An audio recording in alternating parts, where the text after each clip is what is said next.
Сергеевич, расскажите, сколько метров переложено, что здесь вообще делается? Вообще контрактом предусмотрено именно по этому участку перекладка 640 метров трубы. Часть меняется с 300 на 500 и часть с 500 на 600. Вот участок, именно который затрагивает непосредственно проезжую часть, составляет 380 метров. Как вы видите, нами совместно с подрядной организацией был разработан план производства работ. Первоначально, в соответствии с ПОСом, с проектом организации, он вообще составляет около 3 месяцев. Но мы попросили подрядную организацию сроки ужать, плюс попросили их подготовить все материалы сразу, чтобы присутствовали на объекте, для того, чтобы не останавливать процесс производства работ.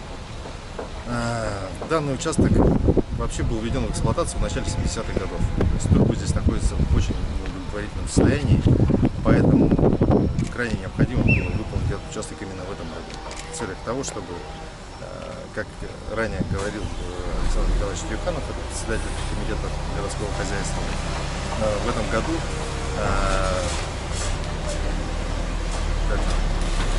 этом году планируется увеличение температуры подачи воды.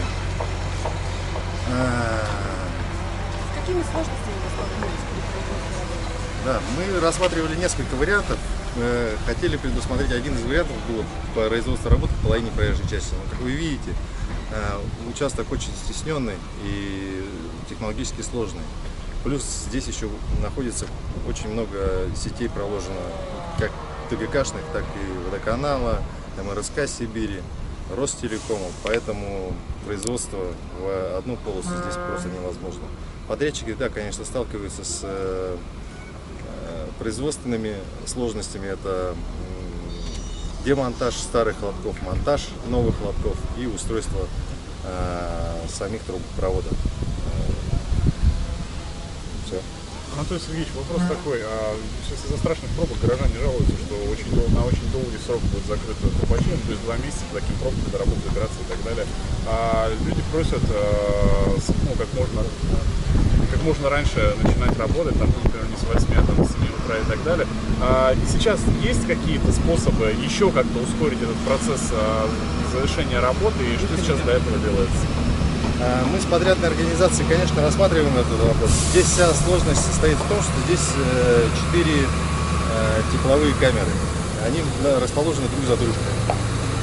Сейчас мы рассматриваем такой вопрос, чтобы начинали из внутренних тепловых камер и переходили на ближайшие, на крайние.